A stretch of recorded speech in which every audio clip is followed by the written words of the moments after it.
एक सारांश एक पुस्तक का आपके साथ शेयर करना चाहूंगा। आपने 7 habits of highly effective people जो पुस्तक आपने शायद पढ़ा होगा, स्टीफन कॉवी जो सबसे बड़े माने जाने वाले मैनेजमेंट गुरु थे, उन्होंने यह पुस्तक लिखा है। Considered to be the most famous management book ever written.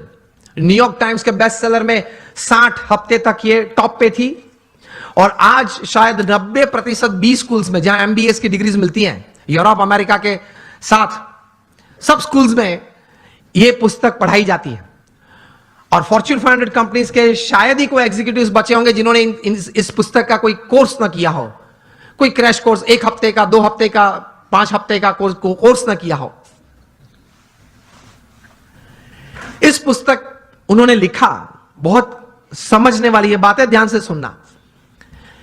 उन्होंने अपने जीवन में यह पुस्तक लिखने से पहले 3000 सक्सेसफुल लोगों का संपर्क किया, जो सिर्फ धन कमाने में या व्यवसाय बढ़ाने में सफल नहीं, बड़े व्यवसाय के साथ जीवन के सभी रोल में सफल थे। हस्बैंड या वाइफ, ब्रदर या सिस्टर, नेबर या रिलेटिव, फ्रेंड, डॉटर या सन, सभी जो रोल हमें जीवन में सभी को करना है, वो सभी रोल में ये लोग सफलता उन्होंने पाई थी। ऐसे 3000 से ज्यादा लोग को वे मिले और मिलने के बाद शांति से 3 साल तक मतलब विचार किए और फिर ये पुस्तक लिखे, the 7 habits of highly effective people. मतलब अति असरकारक व्यक्तित्व धराने वाले व्यक्तियों के जीवन में ये 7 आदतें मैंने कॉमन देखी। मैं सभी का वर्णन नहीं करना चाहूंगा, लेकिन सिर्फ आपको नाम देता हूं। प्रथम आदत थी प्रोएक्टिव, जो सफलता के लिए बहुत जरूरी है। हम लोग एक्टिव तो हैं, प्रोएक्टिविटी मतलब प्रतिकूल परिस्थिति में सानुकूल प्रतिभाव।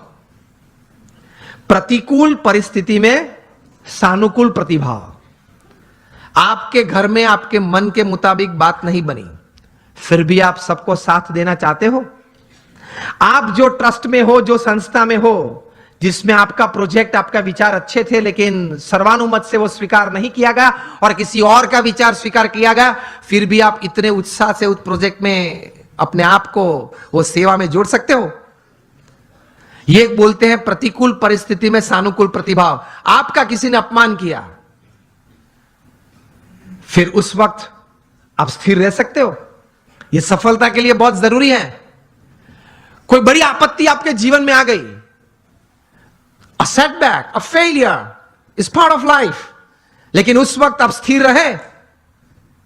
आपने जो विचार या उस वक्त जो एक्शंस बताए वो नीति नियम के अनुसार थे या गैर रीति में आप चले गए। प्रतिकूल परिस्थिति में सानुकूल प्रतिभाव।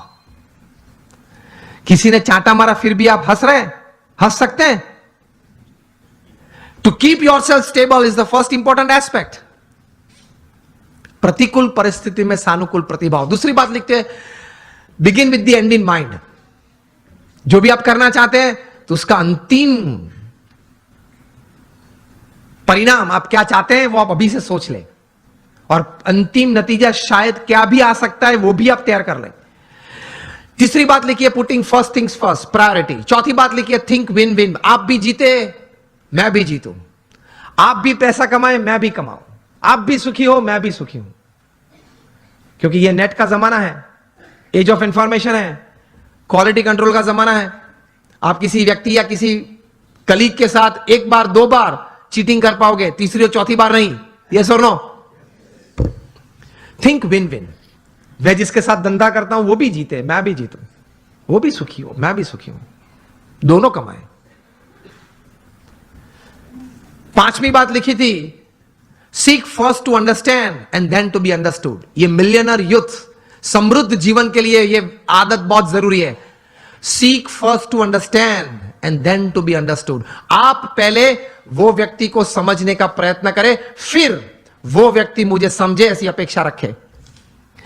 हमारी बात यह होती है कि देख तू मेरा सुन, पहले तू मेरी बात सुन। ये स्टीफन कॉवी लिखते हैं, ये 3000 सक्सेसफुल पीपल के जीवन में यह आदत थी। पहले वे सामने वाले व्यक्ति को शांति से सुनते थे। कभी हम सुनते हैं तो उसके पीछे हमारा विचार यह रहता है कि इसको उत्तर क्या दूं। उत्तर देने के लिए मत सुनना। स्टीफन कॉवी लिखते हैं एम्फैटिक लिसनिंग। समझने के लिए सुनना।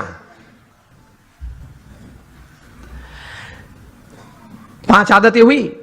6 लिखते हैं सिनर्जी। एनर्जी तो हम सब समझते हैं, मतलब आगे ऐसा लगता है। सिनर्जी मतलब 2 या 2 से ज्यादा व्यक्ति जब साथ में आते हैं, कुछ काम करने का निर्णय लेते हैं, काम करना शुरू करते हैं, मतभेद हो जाते हैं, कभी मनभेद भी हो जाते हैं, फिर भी साथ रहने का निश्चय करते हैं, साथ रहते हैं और चर्चा करते हैं, कॉमन मिनिमम प्रोग्राम डिसाइड करते हैं, कॉमन मिनिमम प्रोग्राम के लिए अपनी एनर्जी रिसोर्सेज अंदर डालते हैं, एक परिणाम पैदा करते हैं और परिणाम का आनंद लेते हैं, उसी आनंद में दूसरा काम करने का तैयार करते हैं, उसको सिनर्जी बोलते हैं। ये सिनर्जी के साथ काम करना वो आपको समृद्ध बनाएगा। लेकिन हमारी विचारधारा और आदत ऐसी है, 1 इंडियन इक्वल टू 3 जापानीज। एक भारतीय, उसमें इतनी ताकत होती है, 3 जापानीज जो काम कर सकते हैं वो एक भारतीय कर सकता है। 1 Indian equal to 3 Japanese, 2 Indians equal to 1 Japanese. अब पता चला, जब 2 भारतीय साथ में आते हैं ना, तब सम टूटता है। मेरे हिसाब से करना है, वो बोले मेरे हिसाब से करना है, तो फिर दोनों की शक्ति साथ में आती है तो भी कितनी बन जाती है? एक जापानीज जैसी। And 3 Indians equal to 0। 3 साथ में आ जाते हैं तो 0 बन जाता है। और 7th हैबिट लिखते हैं शार्पन योर सॉ। मतलब आपको अगर if you want to cut a tree by a saw, तो you have to sharpen it. तो your saw, your physical saw, you have to keep exercises, mental saw, you have to keep good reading and thinking good, your emotional saw, that is you have to have the right type of feelings, and your spiritual saw. इसमें Stephen Covey लिखते हैं कि connect with your creator through prayers every day. आप अपने सर्जनहार के साथ संबंध नित्य रखना प्रार्थना के रूप से। ये 3000 सफल व्यक्ति के जीवन में उन्होंने भगवान के प्रति श्रद्धा दृढ़ देखी। ये सफलता का बहुत बड़ा कारण है, क्योंकि जीवन में ऐसे प्रसंग बनेंगे जब आपके मोबाइल में 500 नंबर होंगे, किसको फोन करूं वो प्रश्न आ जाएगा। और ऐसे प्रसंग बनेंगे सिवियर फेलियर के, जो लाइट हम देखते हैं, इलेक्ट्रिसिटी देखते हैं, थॉमस अल्वा एडिसन ने दी। एक बार सुबह में बड़ी आग लग गई और पूरी एडिसन फैक्ट्रीज जल गई। एडिसन को किसी ने बताया, वे चले सुबह में, देखा कि it was a heap of ashes. छोटे बच्चे को साथ में लेके गए थे और बच्चे को बताया कि go and call your mother. क्यों? She might not have seen such a big heap of ash in her life. कितने स्थिर थे। और एडिसन की पत्नी जब आई, तब वो पत्नी तो एकदम जमीन पे गिर पड़ी कि हमारी फैक्ट्री की पूरी जल गई है फैक्ट्री। एडिसन ने अपनी पत्नी का हाथ पकड़ा और उसको स्टेबल किया, और एडिसन बोले ऊपर देख के, thank God all my mistakes have burned up, I'm coming back at 10, I'll start again. और ये इलेक्ट्रिसिटी और ये लाइट हमको दी। उन्होंने बोला कि भगवान आपका आभार, मेरी सब गलतियां जल गई। वो गलतियां नहीं थी, जब तक वे अस्तित्व में थी तब तक वे रिकॉर्ड्स थे, डेटा था। You got my point?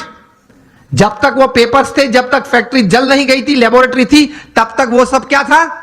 Records और डेटा था। एक बार जल गई, यहां अभिगम बदल दिया, गलतियां थी, जल गई, आई विल स्टार्ट अफ्रेश।